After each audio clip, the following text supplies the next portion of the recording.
YouTube channel में आपका स्वागत एवं अभिनंदन है। आज इस वीडियो में अपन देखेंगे परिवहन के जो मुख्य जो साधन हैं, उस परिवहन के जो मार्ग जो जल मार्ग हैं, तो यह परिवहन के जो प्रकार हैं, उन प्रकार के बारे में अध्ययन अपन करेंगे। तो परिवहन के जो प्रकार है, पिछले वीडियो में अपन ने देखा है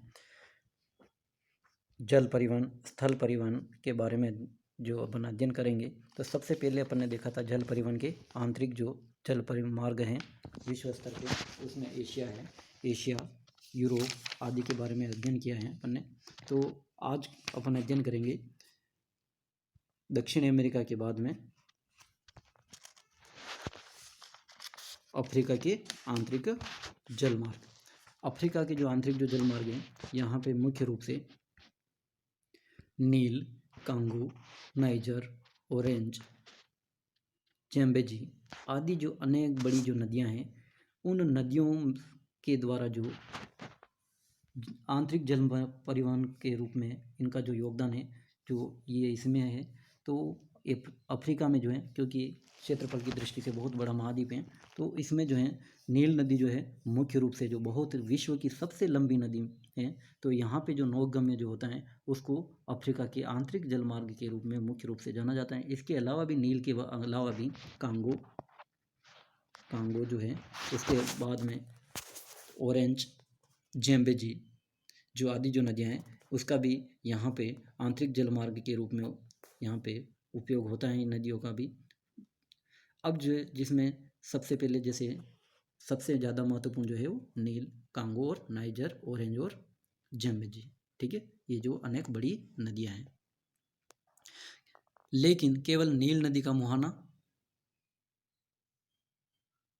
प्रदेश की नौगम्य है। नाइजर और कांगो नदियों में मुहाने से लेकर लगभग 100 किमी भीतरी भाग तक जल परिवहन की सुविधा है।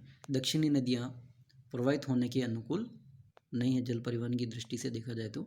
अब जो है ऑस्ट्रेलिया की बात करें तो यहाँ केवल मरे और डार्लिंग, ऑस्ट्रेलिया में केवल कौन सी नदियाँ हैं? मरे और डार्लिंग नदियों में आंतरिक जल परिवहन के रूप में इसका जो जलमार्ग के रूप में इसका उपयोग होता है इन नदियों में,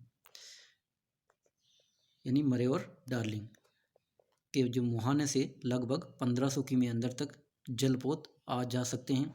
अन्य नदियाँ नौगम्य नहीं है। ऑस्ट्रेलिया का अधिकांश भाग शुष्क हैं, क्योंकि ये मरुस्थलीय महाद्वीप है अधिकांश इसका विभाग। अब जलमार्ग के रूप में देखें, समुद्री जलमार्ग देखेंगे मुख्य रूप से, यानी ये हो गया था विश्व स्तर पे आंतरिक जलमार्ग। और जलमार्ग में जो दूसरा जो है वो है समुद्री जलमार्ग।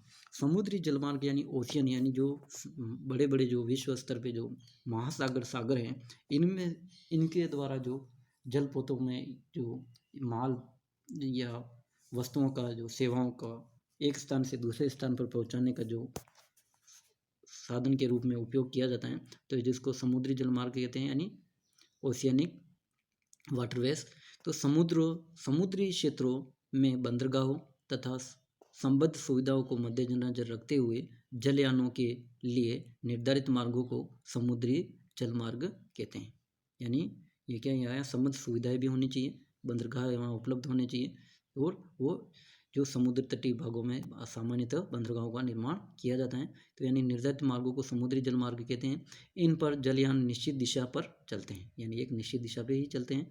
वर्तमान में अधिकांश जलयान पूर्व के निर्धारित मार्गों से ही चलते हैं। ये मार्ग निम्नलिखित हैं। सबसे पहला जैसे अपन देखें तो उत्तरी अटलांटिक महासागर, ये आप मैप में देख सकते हो। ये जो उत्तरी अटलांटिक जो महासागर है, यहाँ पे जो है ये मुख्य रूप से विश्व का अधिकांश जो माल जो परिवहन जो होता है या एक स्थान से दूसरे स्थान पर पहुंचाया जाता है, तो यहाँ पे ये जो विकसित जो देश हैं, इन विकसित महाद्वीपों के जो बीच में जो ये महासागर है, उत्तरी महासागर, उत्तरी अंध महासागर, तो यहाँ पे जो है ये आप इसके डेंसिटी ये जो बहुत ही बड़ी आपको दिखाई दे रही है। यहाँ पे जो है परिवहन जो है समुद्री स्तर जलमार्ग में यहाँ पे बहुत ज़्यादा किया जाता है।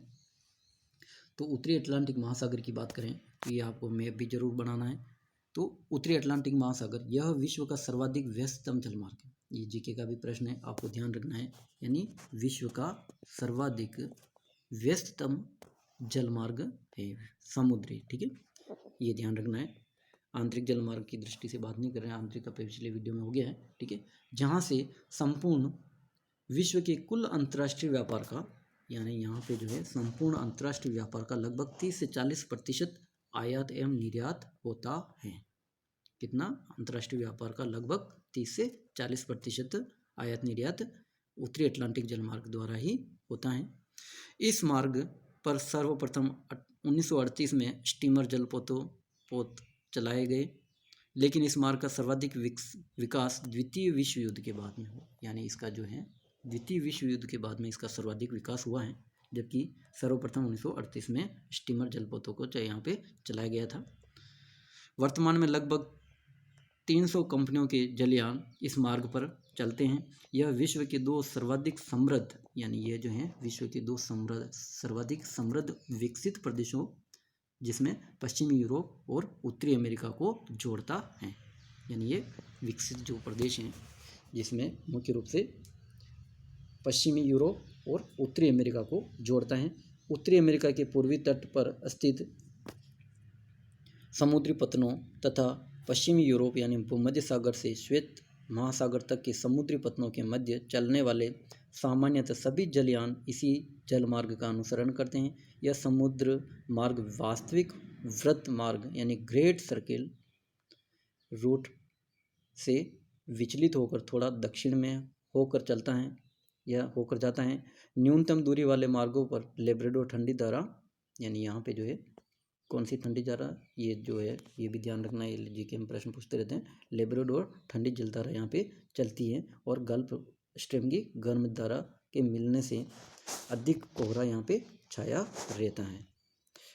और साथ ही उत्तर से आने वाले हिमखंडों की उपस्थिति से जलयानों के टकराने का भय बना रहता है तथा शीत ऋतु में उत्तर से शीतकालीन तूफान जलयान कम दूरी वाले या सीधे मार्ग से कुछ दक्षिण की तरफ चलते हैं।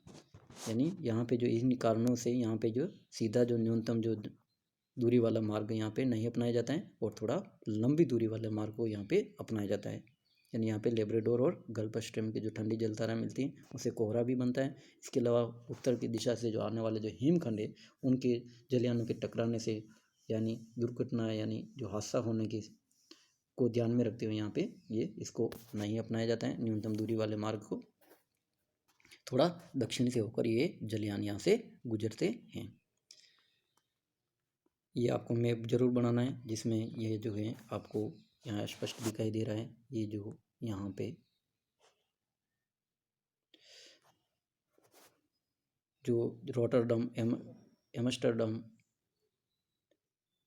केंगल मॉन्ट्रियल न्यूयॉर्क ये जो आदि जो स्थान है जो इनको ये जलमार्ग जोड़ता है। विश्व के जो समुद्री जलमार्ग इसमें आपको दिखाई दे रहे सभी, ठीक है। तो ये भी आपको पूरा डायग्राम बना देना है अपने नोटबुक में। तो संयुक्त राज्य अमेरिका एवं कनाडा के पूर्वी तटीय समुद्र पतन इसके पश्चिम में स्थित हैं, जिनमें संयुक्त राज्य अमेरिका के New York, Philadelphia, Boston, Baltimore, new Orleans आदि, कनाडा के क्यूबेक, मॉन्ट्रियल, हैलिफैक्स आदि समुद्र पतन प्रमुख हैं। ये पतन विशाल पोताश्रय यानी हार्बर हैं तथा पृष्ठ प्रदेश समृद्ध हैं। उत्तरी अटलांटिक यानी यह जो हार्बर हैं यानी पोताश्रय, इनके पृष्ठ प्रदेश समृद्ध हैं। उत्तरी अटलांटिक मार्ग के पूर्वी छोर पर अनेक प्रसिद्ध बंदरगाह भी स्थित हैं, जिनमें कौन कौन से हैं? लंदन, मैनचेस्टर, ग्लासगो, लिवरपूल यानी ये ब्रिटेन में है, एम्स्टर्डम, रोटरडम नीदरलैंड में है, ये हैम्बर्ग जर्मनी में, कोपेनहेगन डेनमार्क यानी यहाँ पे है स्थित है, स्टॉकहोम स्वीडन आदि प्रमुख हैं। भूमध्य सागर के उत्तरी तट पर स्थित अनेक बंदरगाहों से उत्तरी अमेरिका जाने वाले जलयान भी इसी मार्ग का अनुसरण करते हैं। यानी भूमध्य सागर के उत्तरी तट पर जो स्थित अनेक बंदरगाह हैं उससे जो जाने वाले जो जलमार्ग है उत्तरी अमेरिका की तरफ वो भी इसी जलमार्ग से जाते हैं या अनुसरण करते हैं। इस मार्ग से संयुक्त राज्य अमेरिका से इस्पात, मोटर गाड़ियाँ तथा मशीनें निर्यात की जाती हैं। कनाडा से कागज़, गेहूँ और लकड़ी, यानी कनाडा से कौन कौन से वस्तु का निर्यात किया जाता है? कागज़, गेहूँ और लकड़ी लुगदी यूरोपीय देशों को निर्यात की जाती हैं और अमेरिका से इस्पात, मोटर गाड़ियाँ और मशीनें निर्यात की जाती हैं। इसी प्रकार यूरोपीय देशों से भी कम भार एवं उच्च मूल्य वाली, यहाँ पे क्या है, कम भार एवं उच्च मूल्य वाली निर्मित वस्तुएं संयुक्त राज्य अमेरिका से कनाडा को भेजी जाती हैं।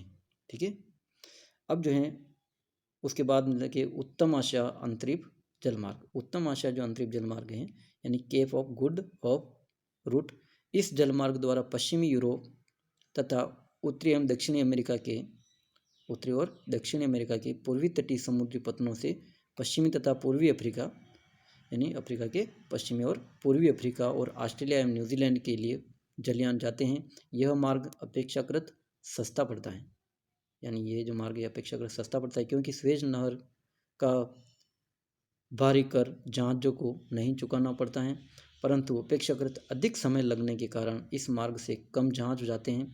इस मार्ग द्वारा ऑस्ट्रेलिया और अफ्रीका से लौह अयस्क, यानी यहाँ से कौन कौन से वस्तुओं का निर्यात आयात होता है, तो यानी ऑस्ट्रेलिया और अफ्रीका से लौह अयस्क, तांबा, मैग्नीज, यहाँ पे अफ्रीका और ऑस्ट्रेलिया से लौह अयस्क, तांबा, मैग्नीज, क्रोमियम, सीसा, अन्य खनिज पदार्थ और मांस, ऊन, चमड़े, कपास आदि या चाय आदि उपभोक्ता वस्तुएं यूरोपीय तथा अमेरिकी देशों को भेजी जाती हैं तथा यूरोपीय एवं अमेरिकी देशों से विशेष प्रकार की मशीनें, यहाँ से जो है कौन कौन सी विशेष प्रकार की मशीनें अमेरिकी और यूरोपीय देशों से यहाँ इधर भेजी जाती हैं, और गाड़ियाँ, दवाइयाँ, उर्वरक, पेट्रोलियम पदार्थ ऑस्ट्रेलिया और अफ्रीकी देशों को भेजे जाते हैं।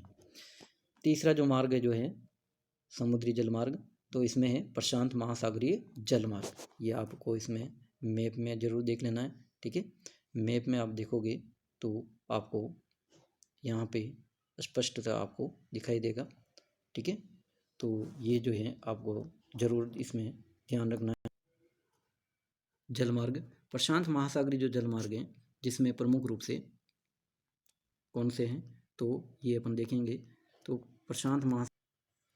प्रशांत महासागर या जिसको अपन पैसिफिक ओशियन रूट भी कह सकते हैं, प्रशांत महासागर विश्व का सर्वाधिक विस्तृत महासागर है, ये सबको विदित है, जो पृथ्वी के लगभग 12% क्षेत्रफल पर फैला हुआ है। फिर भी इसमें व्यापारिक परिवहन की सुविधा कम है। इसके दो कारण हैं। वैसे ये जो 12% नहीं होकर गए, लगभग 33% भाग के ऊपर फैला हुआ है। संसार के मुख्य औद्योगिक प्रदेश जिसमें यहाँ से जो जाते हैं, जिसमें औद्योगिक प्रदेश जिसमें यूरोप, अमेरिका, अटलांटिका के जो तट पर, जो अटलांटिका के तट पर हैं, पैसिफिक तट पर केवल जापान एक ऐसा औद्योगिक उन्नति का देश यानी जो विकसित देश है। दूसरा जो है इसके कम सुविधा जो यहाँ पे है वो क्या कौन सी है, यानी व्यापारिक परिवहन की जो कम सुविधा है, जो इसके जो दो कारण है, पहला अपन ने देख लिया, यानी संसार के मुख्य औद्योगिक प्रदेश यूरोप, अमेरिका, अटलांटिक तटों पर हैं और पैसिफिक तट पर केवल जापान ही है। ठीक है, जो उन्नति या विकसित देश है। दूसरा जो है वो है पैसिफिक में कोई ऐसा द्वीप नहीं है जिसका व्यापारिक महत्व हो। ठीक है, इस कारण से इस मार्ग का जो है वो पृथ्वी के जो यहाँ पे जो है व्यापारिक दृष्टि से इसका थोड़ा कम महत्व है। उत्तरी अमेरिकी महाद्वीप के पश्चिमी तट, उत्तरी अमेरिकी महाद्वीप के पश्चिमी तट से न्यूजीलैंड, ऑस्ट्रेलिया, जापान से पश्चिमी यूरोप तथा दक्षिणी अमेरिका के उत्तरी भाग के मध्य परिवहन अधिकांशतः पनामा नहर मार्ग से होता है। न्यूजीलैंड से इन प्रदेशों को प्रधानतः ऊन, यानी न्यूजीलैंड से कौन कौन से, यानी ऊन, मक्खन, पनीर। इसी प्रकार ऑस्ट्रेलिया से ऊन, मक्खन, पनीर, चमड़ा, सीसा, जस्ता, अन्य खनिज भेजे जाते हैं। वेनेजुएला तथा कोलंबिया से पेट्रोलियम आता है। संयुक्त राज्य अमेरिका के हवाई द्वीप पर स्थित होनोलुलु इस मार्ग पर प्रधान केंद्र है। यहाँ पे जो है ये संयुक्त राज्य अमेरिका का जो है होनोलुलु जो है ये प्रशांत महासागर के मध्य में स्थित है। इस मार्ग पर प्रधान केंद्र है। पनामा से जलयान होनोलुलु आते हैं। यहाँ से फिलीपींस, हांगकांग तथा इंडोनेशिया जाते हैं। यानी यहाँ पे कौन कौन से देशों को जाते हैं, फिलीपींस, हांगकांग और इंडोनेशिया यानी इंडोनेशिया वगैरह। सेमेटल तथा वैंकूवर से भी मध्य प्रशांत महासागर सागर के द्वीपों तथा ऑस्ट्रेलिया न्यूजीलैंड जाने वाले जलयान होनोलुलु होकर जाते हैं। तो ये है पैसिफिक यानी प्रशांत महासागरीय मार्ग। चौथा जो है वो है मुख्य रूप से खाड़ी एवं कैरिबियाई सागरीय या कैरिबियाई सागरीय जलमार्ग। तो कैरिबियाई सागरीय जो जलमार्ग जो है इसका विस्तार कैरिबियाई सागर के तटवर्ती देशों में है।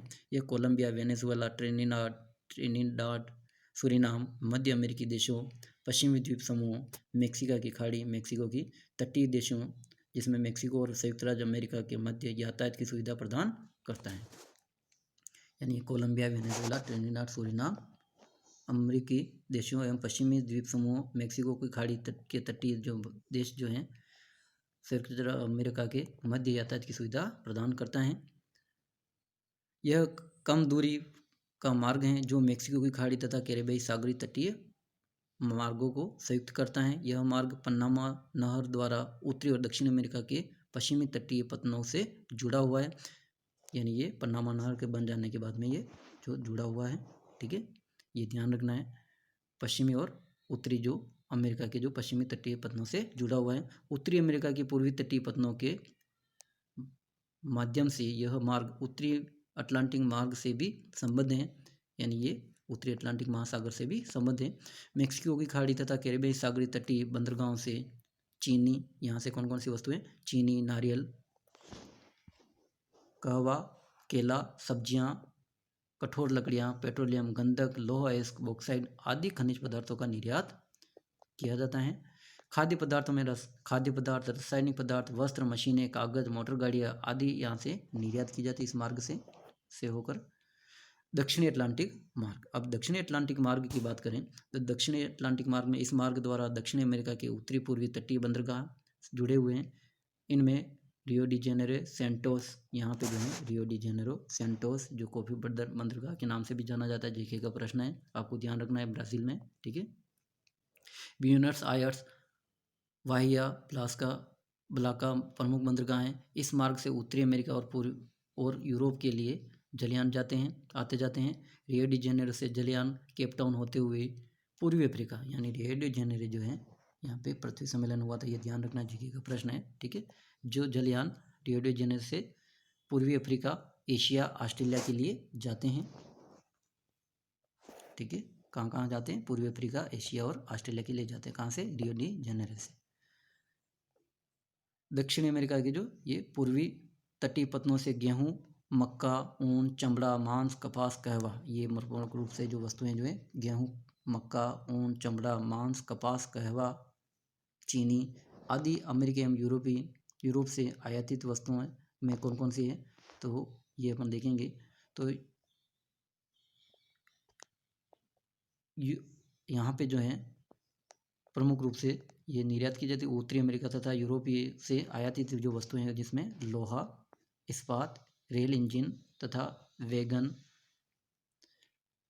औद्योगिक मशीनें, मोटर गाड़ियाँ, वस्त्र, रासायनिक वस्तुएं तथा अन्य अनेक निर्मित वस्तुएं प्रमुख हैं। इस प्रकार यह दक्षिणी अमेरिका का प्रमुख मार्ग है। यह जो मार्ग है वो दक्षिणी अमेरिका का प्रमुख मार्ग है। यहाँ कौन कौन सी वस्तुएं आयात और निर्यात की जाती है ये भी अपने को ध्यान रखना है, ठीक है। अब जो है आगे अपन देखेंगे छठा जो मार्ग है वो है भूमध्य सागर हिंद महासागर जलमार्ग। भूमध्य सागर हिंद महासागर जो जलमार्ग है इससे भी अनेक वस्तुओं और का जो आयात निर्यात होता है इस मार्ग से भी। यह मार्ग अटलांटिक महासागर के यूरोपीय तट तथा भूमध्य सागर, स्वेज नहर, लाल सागर, हिंद महासागर द्वारा पश्चिमी यूरोप, मध्यवर्ती पूर्वी एशिया, पूर्वी एशिया तथा ऑस्ट्रेलिया, न्यूजीलैंड को जोड़ता है। इस मार्ग के एक तरफ पश्चिमी यूरोप तथा दूसरी ओर ऑस्ट्रेलिया, न्यूजीलैंड के बीच यात्री तथा सामान द्रुतगामी जलयानों द्वारा सोना तथा ऊन का परिवहन होता है। यहाँ पे मुख्य रूप से सोना और ऊन का परिवहन होता है। यह जलमार्ग केप ऑफ गुड होप से होकर जाने वाले मार्ग की अपेक्षा 1600 किमी कम दूर पड़ता है। इस मार्ग से स्वेज मार्ग से में होकर गुजरने से अधिक खर्च बढ़ जाता है। स्वेज यानी दक्षिण पूर्वी एशिया तथा यूरोप के बीच इसके द्वारा परिवहन होता है। यूरोप के विभिन्न प्रकार के औद्योगिक सामान भेजे जाते हैं। दक्षिण पूर्वी एशिया से रेडीमेड वस्त्रों का निर्यात होता है। दक्षिण पूर्वी एशिया से जो वस्तुएं जो होती हैं निर्यात, वो कौन सी है? रेडीमेड वस्त्र। जापान के सूती वस्त्र, कच्चा रेशम, हल्की व विद्युत मशीनें, सस्ती कारें, जलपोत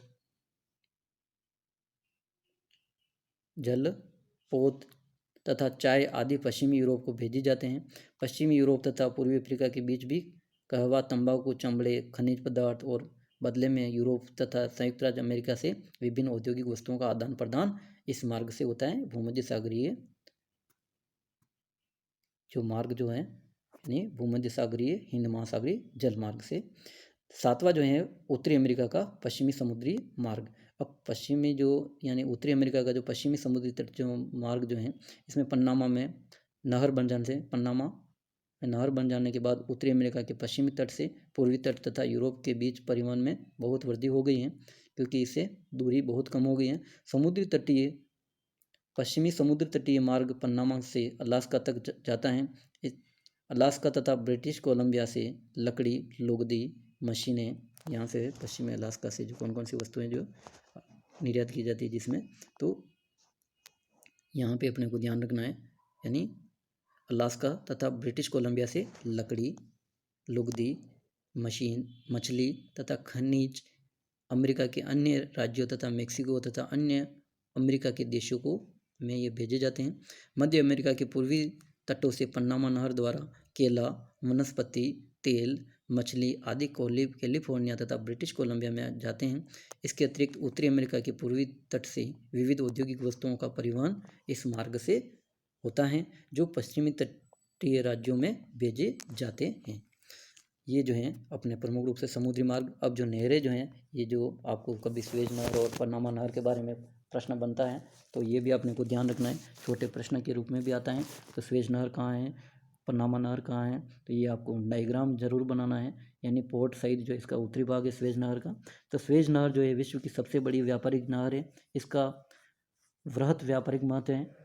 यह नहर भूमध्य सागर और लाल सागर के मध्य स्थित है, यानी ये जो है किसको जोड़ती है? भूमध्य सागर और लाल सागर। ये जो जीके का प्रश्न ध्यान रखना है, यानी ये बहुत ही व्यापारिक दृष्टि से इसका महत्व है, क्योंकि इससे क्या है दक्षिण अफ्रीका का पूरा चक्कर यानी नहीं लगाना पड़ता है इस नहर से बन जाने के बाद। इस नहर की खुदाई 1859 में, यानी ये जो नहर है 1859 में खुदाना प्रारंभ हुई, जो एलेक्जेंड्रिया में स्थित फ्रांसीसी दूतावास इंजीनियर फर्डिनेंड डी लेसेप्स के निर्देशन में प्रारंभ हुई थी। यह नहर का निर्माण 10 वर्षों में पूरा हुआ था। इस जो नहर का निर्माण है लगभग 10 वर्षों में पूरा हुआ था। 1869 में ये नहर निर्मित होकर जलयानों का आना जाना प्रारंभ हो गया था। स्वेज नहर की लंबाई 162 किलोमीटर है। इसकी लंबाई कितनी है? लगभग 162 किलोमीटर है। औसत चौड़ाई 60 किमी और गहराई 10 मीटर है। मिस्र सरकार ने 1956 में स्वेज नहर का राष्ट्रीयकरण कर लिया था, जिसका अनुमोदन 1967 में संयुक्त राज्य संघ यानी यूएनओ ने भी कर दिया है। इस प्रकार अब यह नहर मिस्र के नियंत्रण में है। पहले ये फ्रांस के नियंत्रण में थी, अब ये मिस्र के नियंत्रण में है। मिस्र द्वारा राष्ट्रीयकरण किए जाने के से पूर्व स्वेज नहर ब्रिटिश और फ्रांस के अधिकार में थी। ये फ्रांस और ब्रिटिश दोनों के अधिकार क्षेत्र में थी राष्ट्रीयकरण करने से पूर्व। स्वेज नहर के उत्तरी छोर पर पोर्ट सईद और दक्षिणी छोर पर पोर्ट स्वेज, यानी उत्तरी छोर पर पोर्ट सईद और दक्षिणी छोर पर पोर्ट स्वेज।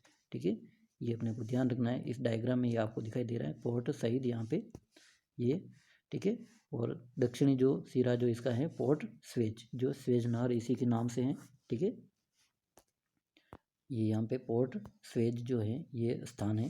पोर्ट यानी बंदरगाह होता है वैसे, और स्वेज इस स्थान का नाम है। ठीक है, तो यहाँ पे जो है आपको ये डायग्राम जरूर बनाना है। स्वेज नहर जो ये बहुत ही महत्वपूर्ण है। ठीक है, इन दोनों पत्तनों के मध्य 3 झीलें स्थित हैं। यहाँ पे जो झीलें भी हैं जो इनके दोनों पत्तनों के मध्य, जिनके बीच के स्थल खंड को काट कर उन्हें परस्पर मिला दिया गया है। सबसे उत्तर में भूमध्य सागर से संलग्न मंजला झील जो है इसके उत्तरी तट पर सईद स्थित है और दक्षिणी छोर पर क्या है? स्वेज स्थित है। ठीक है, अब जो है लंबाकार ग्रेट ब्रिटेन और लिटिल बीटर झील भी यहाँ पे है जो लाल सागर के निकट है। पोर्ट सईद के दक्षिण में मेंजाला झील को पार करती यह नहर अलकांतारा, फिदान और इस्लामिया पोताश्रय से में होती हुई पहले ग्रेट बीटर झील और फिर लिटिल बीटर झील में प्रवेश करती हैं और अंततः लाल सागर में मिल जाती हैं। नहर के पश्चिमी तट पर स्वेज, यानी पश्चिमी तट पर क्या है, स्वेज और पूर्वी तट पर तोतिक समुद्र पत्तन स्थित हैं। स्वेज नहर में जल को नियंत्रित करने हेतु यानी फाटक या लॉक बनाए गए हैं, यानी जल को नियंत्रित करने हेतु लॉक या फाटक लगाने की आवश्यकता नहीं होती है। दोनों ब्रिटिश जिलों में पर्याप्त स्थान होने से यहाँ लंगर डालकर जलयानों को ठहरने की सुविधा भी है। लिटिल बीटर झील और लाल सागर के बीच का लगभग 50 किमी मार्ग बिल्कुल सीधा है। इस्लामिया एक मीठे पानी की नहर स्वेज से आकर मिलती है। इस्लामिया पर एक मीठे पानी की नहर स्वेज से आकर मिलती है। अब स्वेज का क्या महत्व है ये भी अपने को थोड़ा सा देख लेना है, ठीक है। और यानी स्वेज जो नहर है इसका महत्व, स्वेज नहर के बनने से यूरोप और एशिया के सुदूर पूर्व के देशों में मध्य में जो दूरी जो है वो काफ़ी कम हो गई और समय जिससे कम लगता है। ईंधन और दूरी की बचत हुई है। स्वेज मार्ग द्वारा लिवरपूल से मुंबई तक लगभग 8,000 किमी तथा लिवरपूल से योकोहामा के बीच 5,400 किमी और लंदन से मुंबई तक लगभग 7,500 किमी और लंदन से टोक्यो की दूरी लगभग 5,000 किमी और न्यूयॉर्क और मुंबई की दूरी लगभग 4,500 किमी कमी आई है। इतनी यानी लगभग हजारों किलोमीटर की जो दूरी है, जो पहले जो पूरा अफ्रीका का चक्कर लगा करके जो जाना पड़ता था जलयानों को, तो वो अब नहीं करना, चक्कर लगाना पड़ता है इस नहर के बनने से। तो यानी बहुत ही दूरी में अंतर आया है जिससे समय और ईंधन की इसमें बचत होती है, यानी खर्चा भी वहन कम करना पड़ता है जलयानों को। यानी इससे पूर्व पश्चिम के व्यापार को प्रोत्साहन मिला, इससे पूर्व और पश्चिम के व्यापार को प्रोत्साहन मिला। विशेषकर ग्रेट ब्रिटेन और कॉमनवेल्थ देशों के बीच व्यापार में वृद्धि हुई। शांति और युद्ध दोनों समयों में स्वेज नहर का विशेष महत्व है। इस नहर से मात्र एक दिन में 25 जहाज आ जा सकते हैं। चौड़ाई कम होने के कारण 2 जहाज एक साथ नहीं निकल सकते हैं। इस नहर को पार करने में 12 घंटे का समय लगता है, यानी इस नहर को पार करने में जो है कितना समय लगता है, 12 घंटे। इस नहर की सुरक्षा का दायित्व मिस्र देश की सरकार को सौंपा गया है। इस नहर को से होकर प्रतिवर्ष लगभग 12,000 जहाज गुजरते हैं, यानी लगभग कितने 12,000 जहाज गुजरते हैं इस नहर से, स्वेज नहर से प्रतिवर्ष। 1/3 जहाज अकेले ग्रेट ब्रिटेन के होते हैं, इसलिए स्वेज नहर को ब्रिटिश सरकार की जीवन रेखा कहते हैं, यानी ब्रिटिश सरकार की जीवन रेखा कहा जाता है किसको, स्वेज नहर को, लाइफ ऑफ ब्रिटिश एम्पायर। अब स्वेज नहर का जो व्यापार है, इस व्यापार में जो है यानी ये विकसित देशों से विकासशील देशों या अल्प विकसित देशों की उससे जोड़ती हैं। तो इससे क्या है, विकसित देशों से जो निर्मित वस्तुएं यहाँ से और विकासशील देशों से विकसित देशों की तरफ यानी कच्चा माल का निर्यात सामान्यतः यहाँ पे होता है। स्वेज नहर पश्चिमी यूरोप और उत्तरी अमेरिका के औद्योगिक क्षेत्रों और एशिया तथा पूर्वी अफ्रीका के कृषि प्रधान देशों को जोड़ती हैं। एशियाई तथा पूर्वी अफ्रीकाई देशों से अधिकांश औद्योगिक कच्चे माल, यानी एशियाई और पूर्वी अफ्रीकी देशों से अधिकांश औद्योगिक कच्चा माल, सूती वस्त्र, जूट के सामान, कृषि उपजे, गर्म मसाले, चीनी, चाय, कहवा, यानी ये जो औद्योगिक कच्चे माल यहाँ से भेजे जाते हैं, कहाँ से, एशियाई और अफ्रीकी देशों से। और आदि यूरोपीय देशों को स्वेज मार्ग से ही भेजे जाते हैं। और यूरोप से आने वाली वस्तुओं में जिसमें इस्पात है, मशीनें हैं, वैज्ञानिक उपकरण हैं, यानी वैज्ञानिक उपकरण हैं, मशीनें हैं, इस्पात हैं, मोटर गाड़ियाँ, रेल के सामान, उर्वरक, दवाइयाँ, रासायनिक पदार्थ प्रमुख हैं। ऑस्ट्रेलिया से गेहूँ, ऊन, मांस, सोना, न्यूजीलैंड से ऊन, दुग्ध निर्मित पदार्थों का निर्यात यूरोपीय देशों को स्वेज मार्ग से ही होता है। पश्चिम एशिया के पेट्रोलियम उत्पादक देशों से तेल के टैंकर जलयानों द्वारा स्वेज मार्ग से यूरोप तथा उत्तरी अमेरिका को भेजे जाते हैं। अब है पन्नामा नहर। पन्नामा नहर की बात करें तो पन्नामा नहर का भी बहुत ही महत्व है। पन्नामा नहर जो है, पन्नामा नहर अटलांटिक और प्रशांत महासागर को मिलाने वाली प्रमुख मार्ग ये नहर है। किसको, अटलांटिक महासागर और प्रशांत महासागर को मिलाने वाली नहर है। इसका निर्माण उत्तरी और दक्षिण अमेरिका के मध्य स्थित पन्नामा जल संधि ये पन्नामा जल संधि को काट कर किया गया है। पन्नामा नहर के निर्माण पर 16 शताब्दी से ही विचार किया जा रहा था, यानी हम्बोल्ट ने इसके बारे में सबसे पहले विचार व्यक्त किए थे। तो ये ध्यान रखना है, हम्बोल्ट नामक विद्वान जो था जर्मन, उन्होंने सबसे पहले इनके बारे में विचार दिया था कि यानी पन्नामा नहर बनाई जा सकती जो अटलांटिक महासागर और पश्चिमी महासागर को आपस में जोड़ा जा सकता है। पन्नामा स्थल जल संयोजक की भूमि पर्वतीय थी और उसकी बाधाओं को दूर करने के लिए नहर में कई स्थानों पर अवरोधक या फाटक बनाने पड़े थे। इस प्रकार इस नहर का निर्माण कार्य 1904 से प्रारंभ हुआ तथा 15 अगस्त 1914 को निर्मित हुआ, यानी यह अभी लगभग 10 वर्षों में इसका निर्माण हुआ है। इस पर 7 करोड़ 50 लाख पाउंड, इस पर जो लागत आई वो 7 करोड़ 50 लाख पाउंड आई। इस नहर का निर्माण कुलबेरा पहाड़ी को काट कर किया गया है। इसकी लंबाई 82 किमी है, तो चौड़ाई 90 मीटर है और न्यूनतम गहराई 12 मीटर है। नहर का सबसे ऊंचा भाग समुद्र से 26 मीटर ऊंचा है, जिस पर जल को नियंत्रित करने के लिए 3 लॉक्स यहाँ पे बनाए गए हैं। कितने लॉक बनाए गए? 3 लॉक्स यहाँ पे बनाए गए हैं। अटलांटिक छोर पर गाटून लॉक्स, मध्य में पेड्रो लॉक्स और प्रशांत महासागर के छोर पर मिराफ्लोर्स लॉक्स का निर्माण यहाँ पे किया गया है। इन अवरोधक फाटकों के द्वारा जलयानों को पार करते समय जल स्तर को नियंत्रित किया जाता है, जिससे वे पर्वतीय भूमि को सुगमतापूर्वक पार कर लेते हैं। पन्नामा नहर को पार करने के लिए एक जलयान को 7 से 8 घंटे लगते हैं। इस नहर में 2 जलयान पन्नामा नहर मार्ग के द्वारा ऑस्ट्रेलिया व न्यूजीलैंड से मक्खन, पनीर, खाले, कुछ धातुओं को उत्तरी अमेरिका के पूर्वी तट पर स्थित नगरों को पहुंचाया जाता है। इस नहर से होकर गुजरने वाले जहाज ब्राज़ील का कॉफ़ी, वन उत्पाद, तांबा, जस्ता, टीन, लोहा, पेरू के नाइट्रेट, इक्वेडोर के सिनगोना, बोलिविया से चांदी, वेनेजुएला से पेट्रोलियम, पश्चिमी द्वीप समूह से केला, चीनी, कपास, तंबाकू जैसे पदार्थ लेकर चलते हैं।